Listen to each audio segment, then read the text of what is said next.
The greatest victory you can ever achieve is not the one the world gives you, but the one where you choose yourself. In a world that constantly tells you who to be, how to live, and what to chase, the rarest act of courage is to look within and say, I am enough. For what good is it to conquer nations, win applause, or gain power, if you remain a stranger to your own soul? The truest freedom does not come from control over others, but mastery over your own mind. When your thoughts are clear, your heart steady, and your emotions disciplined, no storm can unseat your peace. You will realize that happiness was never out there, not in fortune, not in approval, not in circumstance. It was waiting quietly, inside you all along, in the stillness that asks nothing and resists nothing. This is what the Stoics understood, that life's chaos is not the enemy, our reaction to it is. And the one thing truly within our grasp is the quality of our own thoughts. As Marcus Aurelius once wrote, "The happiness of your life depends upon the quality of your thoughts." So ask yourself, what kind of thoughts are you nurturing? Are they building you or breaking you? Do they lead you toward peace or keep you chained to pain? Because the world outside may be loud, cruel, and unpredictable, but within you lies a realm that cannot be touched by chaos, unless you open the door and let it in. The Stoics understood something timeless, that pain is not a punishment, and hardship is not a curse. They saw every trial as a teacher, and every wound as a doorway into wisdom. Life will test you. It will strip away the things you thought you needed. It will break your plans, and sometimes your heart. But within those moments of breaking, you discover the fragments of your true self, the one untouched by circumstance, the one that endures. Seneca once wrote, "Fire tests gold, adversity tests the brave." And so it is. Every challenge that confronts you is not there to destroy you, but to reveal the strength you've forgotten you had. We spend so much time running from discomfort, avoiding silence, distracting ourselves from the weight of our own thoughts. Yet it is within that silence that you meet your truest teacher, yourself. To live as a Stoic is not to reject emotion, but to understand it, to feel deeply without being ruled by what you feel. Because peace does not mean life without problems. It means facing those problems without losing yourself in the process. The Stoics taught that life itself is neutral. It is our perception that shapes its meaning. Nothing is good or bad by nature. It becomes so only through the story we tell ourselves. A storm is just a storm, but to one person, it's ruin. To another, it's renewal. What changes is not the event, but the eye that sees it. Epictetus said, "It's not what happens to you, but how you respond that matters." Those words hold the essence of freedom. because once you master your response, no force on earth can enslave your peace. Most people fight to control everything around them, others' opinions, outcomes, the passage of time itself. But the Stoic learns to focus on the only kingdom that can ever truly be ruled, the inner one. You cannot stop the winds of change, but you can adjust your sails. You cannot command the world to be kind, but you can remain kind within a cruel world. You cannot keep every loss away, but you can choose not to lose yourself with it. True power is quiet. It doesn't shout. It doesn't prove. It simply is. Discipline is not restriction. It is liberation. Most people mistake freedom for doing whatever they want. But true freedom is the ability to not be ruled by impulse. The Stoics called this virtue, the harmony between reason, action, and purpose. Every day you are presented with two choices, to react or to respond, to be driven by emotion or guided by principle. One is chaos, the other is clarity. Marcus Aurelius reminded himself each morning, "You will meet the ungrateful, the arrogant, the deceitful, but none of them can harm you unless you allow it." Virtue, then, is not about perfection. It's about alignment. To act with integrity, even when no one watches. To keep your word when silence would be easier. To meet anger with calm and insult with understanding. For the disciplined mind, no victory is greater than mastery over self. The Stoic learns the beauty of letting go.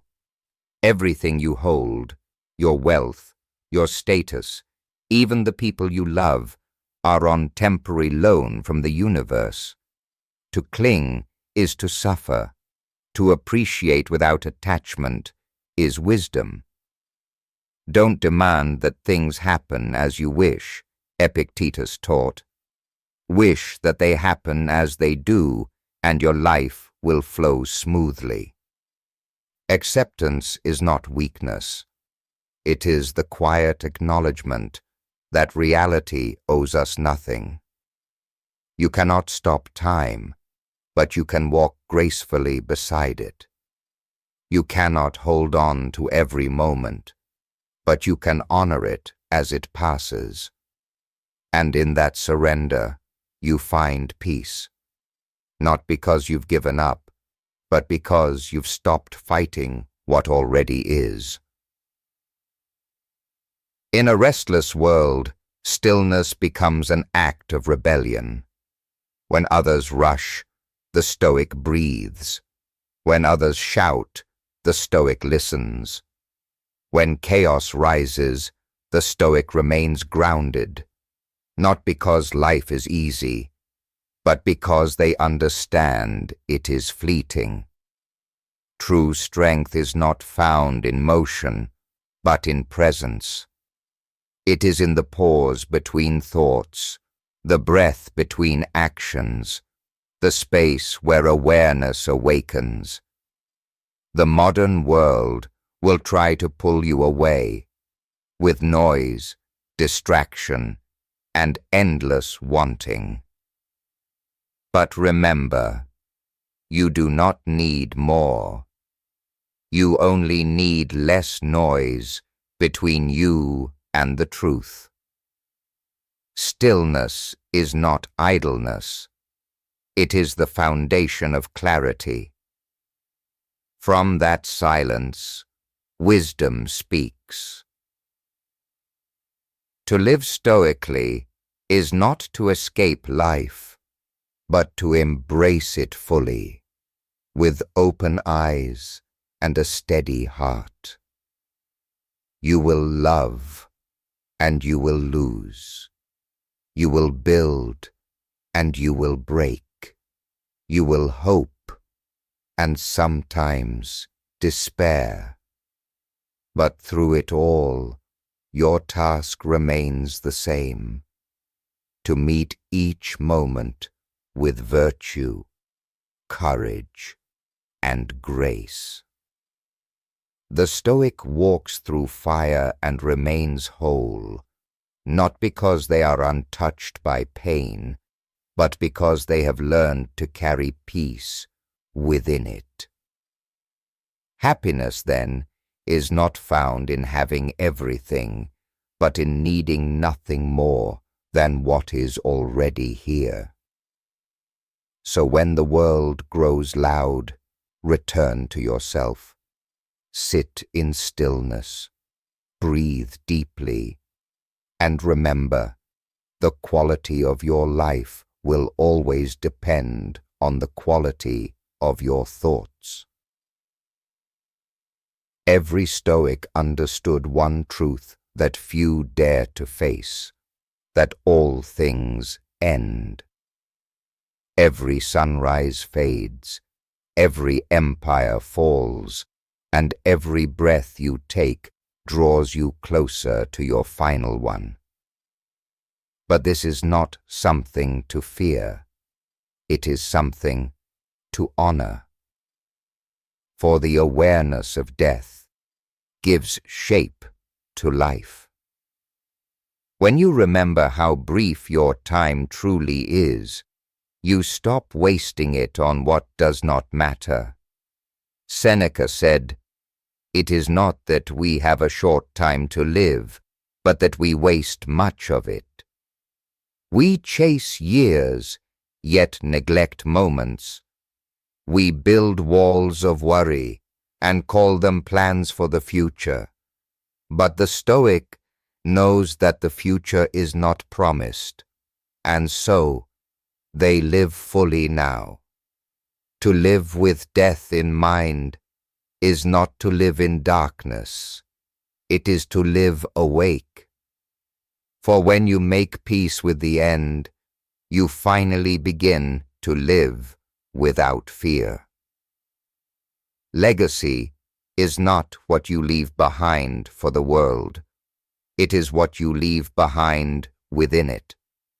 Not carved in stone, but in the hearts of those you touched, in the lives you changed through quiet integrity. The Stoics did not seek fame or remembrance. They sought to live rightly, knowing that virtue is its own monument.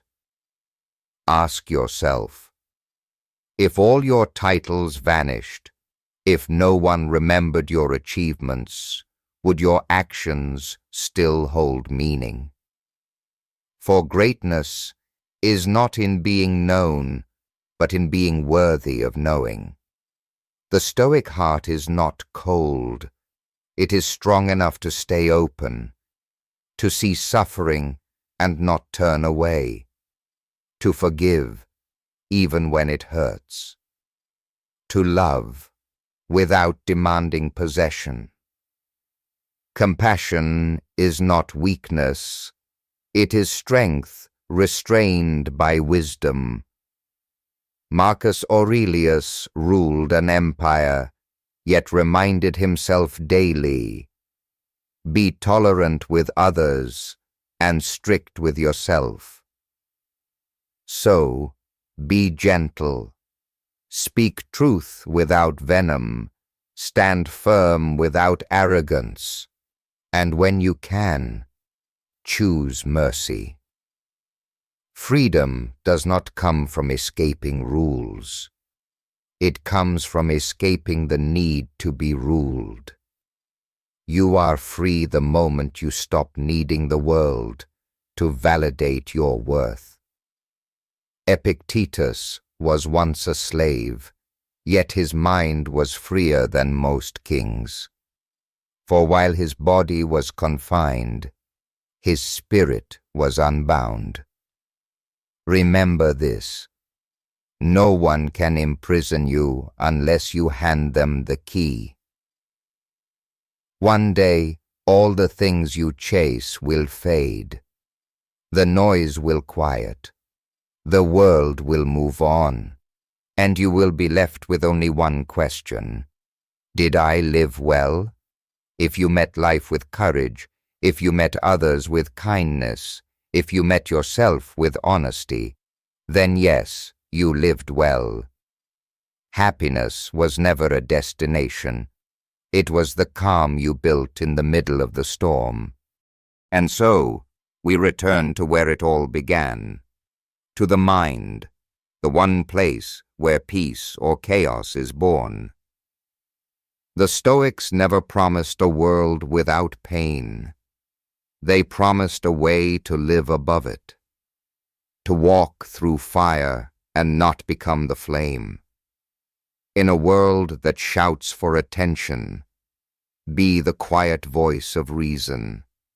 In a world addicted to comfort, be the soul that endures. In a world that worships power, be the one who masters himself.